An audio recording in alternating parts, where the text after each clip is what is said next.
ഈ സമുദായ നേതാക്കൾക്കായിട്ട് മാസ്റ്റർ ബന്ധം എങ്ങനെയാണ്? ഇത്തരം കർക്കശമായ ചില നിലപാടുകളും അഭിപ്രായ പ്രകടനങ്ങളൊക്കെ നടത്തുന്നുണ്ടല്ലോ. അവർ പലരും എൻ്റെ സുഹൃത്തുക്കളാണ്.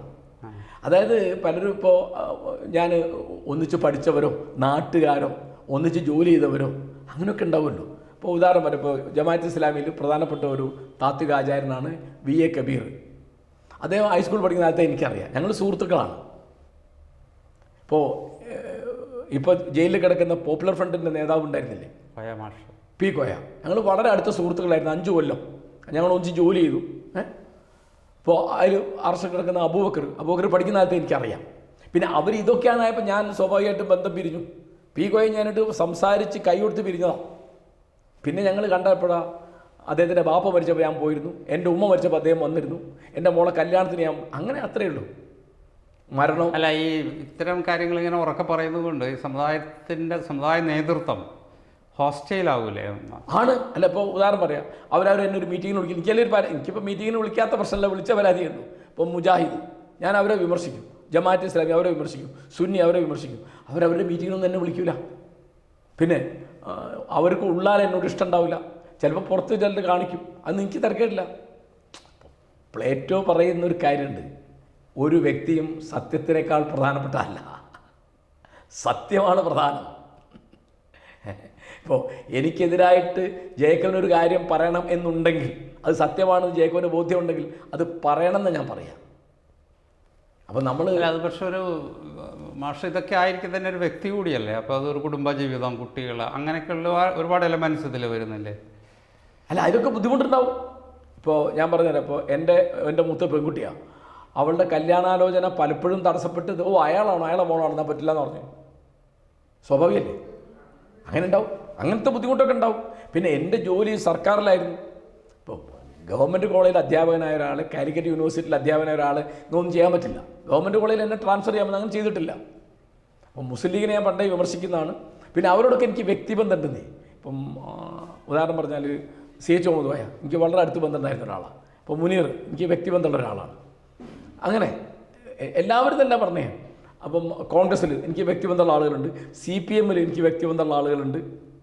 അങ്ങനെ എത്രയോ ഉണ്ട്. ഇപ്പം ദേശാഭിമാനി പത്രാധിപതി KP മോഹൻ മാഷ് ഞാനിട്ട് വളരെ അടുപ്പുള്ള ഒരാളാണ്. അങ്ങനെ എത്രയോ ആളുകളുണ്ട്.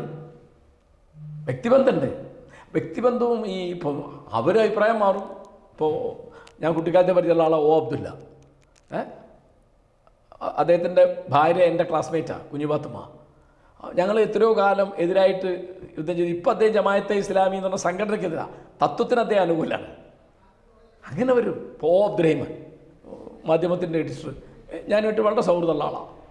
എന്നുവെച്ചാൽ സൂക്കടയെ കാണാൻ വരും, കല്യാണത്തിന് വിളിച്ചാൽ വരും, മരിച്ചാൽ അന്വേഷിച്ച് വരും, അവരെ വിശേഷങ്ങൾ അറിയിക്കും. അങ്ങനെ AP അബൂബക്കർ മുസ്ലിയാരായിട്ട് അങ്ങനെ ഒരു ബന്ധം ഇല്ല. ഞാൻ അദ്ദേഹത്തെ ആദ്യം കാണുന്നത് ഞങ്ങൾ ഖത്തറിലേക്ക് പോകുമ്പോൾ ബോംബെയിൽ വെച്ചിട്ട് എയർപോർട്ടിൽ നിന്ന് വിമാനത്തിൽ കയറാൻ നേരത്ത് അന്ന് PP ഹൈദരാജ് അദ്ദേഹം മരിച്ചുപോയി, അദ്ദേഹമാണ് എനിക്ക് പരിചയപ്പെടുത്തിയത്. അപ്പോൾ ഞങ്ങളൊരു ഫ്ലൈറ്റിലാണ് അന്ന് അങ്ങോട്ട് പോയത്, 84 അത്. പിന്നെ ഞാൻ അദ്ദേഹത്തെ നേരിട്ട് കണ്ടിട്ടില്ല, എനിക്കതിൻ്റെ ഒരു കാര്യം തോന്നിയിട്ടില്ല. അല്ല, അന്ന് ചെങ്ങന്നൂരിൻ്റെ വേണ്ടിയിട്ടുള്ള മാർഷ സമരം മുസ്ലിം കമ്മ്യൂണിറ്റിയിലെ ഒരു പ്രത്യേക വിഭാഗത്തിനെതിരെയും നേതാവിനെതിരെയാണെന്ന് ഇരുന്നല്ലോ അന്നത്തെ പ്രചാരണം. ഞാൻ ഒരാളുടെ പേര് ഒരു ലേഖനത്തിലോ പ്രസംഗത്തിലോ പറഞ്ഞിട്ടില്ല. എൻ്റെ പുസ്തകം ഉണ്ടല്ലോ, അതിലൊന്നും ഒരാളുടെ പേരും പറഞ്ഞിട്ടില്ല. ഞാൻ പറഞ്ഞത് ചേകനൂർ മൗലവിയെ കൊണ്ടുപോയി കൊന്ന കേസിലെ പ്രതികളെ, അദ്ദേഹം അന്ന് കൊന്നെന്ന് അന്ന് അറിയില്ല, അദ്ദേഹത്തെ കാണാതാക്കിയത് 2 ആൾ വന്ന് ജീപ്പിൽ തട്ടിക്കൊണ്ടുപോയതാണ്. ആ കേസിലെ പ്രതികളെ അറസ്റ്റ് ചെയ്യണമെന്നാണ്. വേറെ ഞാനൊന്നും പറഞ്ഞിട്ടില്ല, ഒന്നും പറഞ്ഞിട്ടില്ല. പിന്നെ നിങ്ങൾ പറഞ്ഞ ശരിയാണ്, കാന്തപുരം AP അബൂബക്കർ മുസ്ലിയാർ അദ്ദേഹത്തിൻ്റെ ആത്മകഥയിൽ അങ്ങനെ പറയുന്നുണ്ട്. അതെന്ത് അടിസ്ഥാനത്തിൽ അദ്ദേഹം പറയുന്നത് എനിക്കറിയില്ല. അദ്ദേഹമാണ് അതിൻ്റെ പിന്നിൽ നിന്ന് പറയുന്ന വേറെ പലരും ഞാൻ കണ്ടു. ഞാൻ ഒരിക്കലും പറഞ്ഞിട്ടില്ല. പറയാത്തത് എന്തുകൊണ്ടാണ്? ഞാൻ കേസിൽ സാക്ഷിയല്ല. ഞാൻ കേസിൽ സാക്ഷിയാണെങ്കിലല്ലേ എനിക്ക് പറയാൻ പറ്റുള്ളൂ കാന്തപുരാണിത് ചെയ്തത്, അല്ലെ AP. പിന്നെ അറസ്റ്റ് ചെയ്തപ്പോൾ 12 പ്രതികളെ അറസ്റ്റ് ചെയ്തു. 12 പേര് ഇദ്ദേഹത്തിൻ്റെ അവിടുത്തെ ജീവനക്കാരോ അനുയായികളോ ആണ്. മുഹമ്മദ് നബിയുടെ തലമുടി അത് ഗ്രോ ചെയ്തു, വളർന്നു. അതെ. അതായത് മുഹമ്മദ് നബിയുടെ തലമുടി. അപ്പം ഞാൻ അന്നേ അതിനെതിരുള്ള ഒരാളാണ്. കാരണം അന്ധവിശ്വാസം പ്രചരിപ്പിക്കുന്ന ഏർപ്പാടാണ്. ആ തലമുടിയിട്ട വെള്ളം കുടിച്ചാൽ നിങ്ങളുടെ ഏത് രോഗം ഭേദമാവും. കോവിഡ് അതുകൊണ്ട് ഭേദമായിട്ടില്ല, അന്ന് വരും പൂട്ടി വിട്ടു പോയതാ. അപ്പോൾ ഞാൻ പറഞ്ഞു, ഞാൻ പഠിച്ചത്, ഞാൻ കുറച്ച് മതം പഠിച്ച ആളാണ്. അന്ന് എന്നെ പഠിപ്പിച്ചത് മുഹമ്മദ് നബിക്ക് നിഴലില്ലാന്നാണ്. മുഹമ്മദ് നബിക്ക് നിഴലില്ലെങ്കിൽ ഈ തലമുടിക്ക് നിഴലുണ്ടാകാൻ പാടില്ലല്ലോ. അപ്പോൾ ഞാൻ പറഞ്ഞ അതിൻ്റെ ഫോട്ടോ ഞാൻ കണ്ടപ്പോൾ അതിന് നിഴലുണ്ട് തലമുടിക്ക് എന്ന് ഞാൻ പറഞ്ഞു.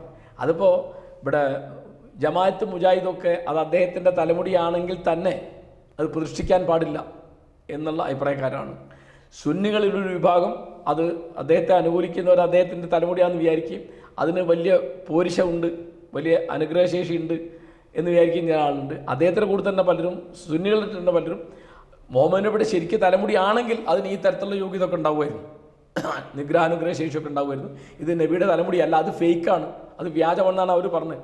ഞാൻ പറഞ്ഞത് നബിയുടെ തലമുടിയാണെങ്കിലും അല്ലെങ്കിൽ ആരുടെ തലമുടിയാണെങ്കിലും അതൊക്കെ സത്യം പറഞ്ഞാൽ തലമുടിയും നഖമൊക്കെ കുഴിച്ചു മൂടാന്നാണ് ഞാൻ എൻ്റെ വീട്ടിൽ നിന്ന് കണ്ടിട്ടുള്ളത്. എൻ്റെ വാപ്പയാണെങ്കിൽ നഖം മുറിച്ചാൽ വരെ കുഴിച്ചിടും, അല്ലാതെ അഴുക്കാണെന്നുള്ള എനിക്ക്. തലമുടി അഴുക്കാണ്, മനുഷ്യൻ്റെ തലയിലിരിക്കുമ്പോൾ അഴുക്കല്ല, അപ്പോൾ നഖം കയ്യിലിരിക്കുമ്പോൾ അഴുക്കല്ലല്ലോ, വെട്ടിയ അഴുക്കാണ്. അതേമാതിരി ഒരു സാധനമാണ് തലമുടി. അപ്പോൾ ഇത് തീർച്ചയായിട്ടും അഖിലേന്ത്യാ തലത്തിൽ വലിയൊരു അന്ധവിശ്വാസത്തിൻ്റെ, അനാചാരത്തിൻ്റെ ഒരു കേന്ദ്രം ഉണ്ടാക്കാനാണ് കാന്തപുരം വാസുദേവൻ ശ്രമിച്ചത്. ഇപ്പോൾ അദ്ദേഹം ഒരു പുതിയ വ്യാജം കൂടി പറഞ്ഞു. ആ തലമുടി 1/2 സെൻറ്റിമീറ്റർ വളർന്നു, ഇനിയിപ്പോൾ അത് പ്രസവിച്ചു എന്നോ, നമ്മൾ മയിൽപ്പീലി പെറുക എന്ന് പറഞ്ഞില്ല കുട്ടികൾ, മാനം കാണാതെ കൊണ്ടുനടന്നാൽ പുസ്തകത്തിനകത്ത് വെച്ചാൽ മയിൽപ്പീലി പെറുന്നൊക്കെ ജേക്കബ് വിചാരിച്ചിട്ടുണ്ടാവും ചെറുപ്പത്തിൽ. ഞാനും അങ്ങനെ വിചാരിച്ചിരുന്നു, മയിൽപ്പീലി. അതേമാതിരി ഒരു സംഗതി, അത് അത്ര ബാലിശവും അത്ര ചപലവുമായൊരു കാര്യം അത്. പക്ഷെ അത് വലിയൊരു സമൂഹത്തെ സ്വാധീനിക്കുന്നു. ആണ് സംശയമില്ല. കാരണം അന്ധവിശ്വാസം ഇപ്പോൾ കേരളത്തിൽ അന്ധവിശ്വാസം വളരില്ലേ. നമ്മൾ റിവേഴ്സ് ഗിയറിൽ പോവല്ലേ ജേക്കബേ. നമ്മളിപ്പോൾ 1960 തൊട്ടാണെന്ന് എൻ്റെ കണക്ക്. എന്നുവെച്ചാൽ ഈ വിമോചന സമരത്തോടു കൂടി നമ്മൾ റിവേഴ്സ് ഗിയറിൽ വീണു. അന്യായമായൊരു സമരം, വിമോചന സമരം. ഒരു തിരഞ്ഞെടുക്കപ്പെട്ട ഗവൺമെൻറ്റിനെതിരായിട്ട് ഈ തരത്തിൽ സമരം ചെയ്യാൻ പാടില്ല. അന്നിപ്പോൾ കോൺഗ്രസ്സുകാരനാണ്, മാതൃഭൂമി ചീഫ് എഡിറ്ററാണ് കേശവൻ, അദ്ദേഹത്തിനെതിരായിരുന്നു. കോൺഗ്രസ്സാണ് കേശവൻ, കോൺഗ്രസ് മരണം വരെ കോൺഗ്രസ്സാണ്. അദ്ദേഹം അതിനെ അനുകൂലിച്ചിട്ട്, അങ്ങനെ അനുകൂലിക്കാത്ത ആളുണ്ട്, ഞാൻ ഉദാഹരണം പറഞ്ഞാൽ. അപ്പോൾ എന്താ ഉണ്ടായത്, അന്ന് മന്നം, പട്ടം, ശങ്കർ, ചാക്കോ, ബാഫക്കി തങ്ങൾ സിന്ദാബാദ് എന്നാണ്. മന്നം NSS, പട്ടത്താനുള്ള സോഷ്യലിസ്റ്റ് പാർട്ടി, ശങ്കർ ശങ്കർ കോൺഗ്രസ്, മാത്രമല്ല SNDP, ചാക്കോ PT ചാക്കോ, അപ്പോൾ കോൺഗ്രസ് ക്രിസ്ത്യാനി, ബാഫക്കി തങ്ങൾ സിന്ദാബാദ്. കണ്ടോ, എല്ലാ സമുദായ ഐക്യവും വന്നു. കുട്ടിക്കാലത്ത് കേട്ട മുദ്രാവാക്യ മന്നം, പട്ടം, ശങ്കർ, ചാക്കോ, ബാഫക്കി തങ്ങൾ സിന്ദാബാദ്. ഇവർ 1959 ഇവരെ പിരിച്ചുവിട്ടു നെഹ്റു ഗവൺമെൻറ്. വലിയ അന്യായ ജവഹർലാൽ നെഹ്റു ചെയ്തത്. 60 ഇലക്ഷനിൽ ഇവർ ജയിച്ചു. ആര്? ഈ സാമുദായികം. അപ്പോൾ പിന്നെ നിങ്ങൾക്ക് മൗലവിമാരെ, പുരോഹിതന്മാരെ, വൈദികന്മാരെ ഒന്നും പറയാൻ പറ്റൂല, അവിടെ തീർന്നു. പിന്നെ അന്ധവിശ്വാസങ്ങൾ. ഇപ്പോൾ 67 ആയപ്പോൾ ഇതേ കെട്ട പാഠം പഠിച്ചിട്ടാണ് EMS മടങ്ങി വരുന്നത്. 57 EMS വന്നത് വളരെ യോഗ്യമായ രീതിയിലാണ്. 67 വന്നാൽ ഇങ്ങനെ സപ്തമുന്നണി ഉണ്ടാക്കിയിട്ടാണ് വരുന്നത്. ഇവരൊക്കെ അതിനകത്ത് കൂടി, അതെ, ഈ മുസ്ലിം ലീഗ് അടക്കം ഇവരൊക്കെ കൂടി, അത് തീർന്നു. 67 EMS CPM, 64 CPM ആകുന്നത്, അതിന് CPI ആണ്. CPM ആ കെട്ട പാഠം പഠിച്ചു, ആ തന്ത്രം എടുത്തു. ഇപ്പോഴും ആ തന്ത്രത്തിലാണ്, രണ്ടു കൂട്ടരും ആ തന്ത്രമാണ്. അപ്പം പറഞ്ഞപ്പോൾ മുസ്ലിം ലീഗിനെ കുറ്റം പറയുകയാണെങ്കിൽ INL അവരുടെ കൂടെ ഉണ്ട്, കഴിഞ്ഞല്ലോ. അവരും സ്ത്രീപുരുഷ സമത്വം പറയില്ലല്ലോ, INL പറയൂ. പിന്നെ അവരെന്ത്, വെള്ളാപ്പള്ളി നടേശൻ എന്ത് നവോത്ഥാനാണ് എൻ്റെ ജേക്കബേ. വെള്ളാപ്പള്ളി നടേശൻ അതിൻ്റെ ചെയർമാൻ ആക്കണമെങ്കിൽ ചില്ലറ ലജ്ജയില്ലായ്മ മതിയോ? എനിക്ക് അദ്ദേഹത്തോടൊരു വ്യക്തിവിരോധനായിട്ട് പറഞ്ഞല്ല, അദ്ദേഹം പ്രതിനിധീകരിക്കുന്ന ആശയ ലോകം ഏതാണ്, അദ്ദേഹത്തിൻ്റെ നിലപാട് എന്താണ്, അദ്ദേഹം ഏത് വഴിക്കാണ് അദ്ദേഹം വോട്ട് ശേഖരിക്കുന്നത്. അതാണ് ഞാൻ പറഞ്ഞത്. രണ്ട് കാര്യം, നോട്ടും വേണം, വോട്ടും വേണം. ആർക്ക്? LDFന് മാത്രം പറയാം, UDFന് വേണം. ഇപ്പോൾ വെള്ളാപ്പള്ളി നടേശൻ അങ്ങോട്ട് പോയി അവരെടുക്കുമല്ലോ, ബുദ്ധിമുട്ടില്ലല്ലോ. അപ്പോൾ നിലപാടില്ല ആർക്കുമില്ല. അപ്പോൾ ഈ നവോത്ഥാനത്തെ പറ്റി ഇപ്പം കാന്തപുരം അബൂബക്കർ മുസ്ലിയാരുടെ ഈ തിരുകേശം പള്ളി അനാചാര കേന്ദ്രമാണ് എന്ന് ഒരു നേതാവ് പ്രസംഗിക്കട്ടെ, ഏതെങ്കിലും നേതാവ്. UDFിലും LDFിലും അല്ലാത്തടത്തൊന്നും ഒരു നേതാവ് പ്രസംഗിക്കില്ല.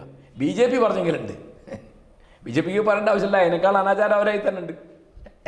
BJPക്ക് ആവശ്യമില്ല. ഇതാണ് സ്ഥിതി. അപ്പോൾ വിമോചന സമരത്തിൻ്റെ കെട്ട പാഠങ്ങളാണ് ഇവരൊക്കെ പഠിച്ചത്.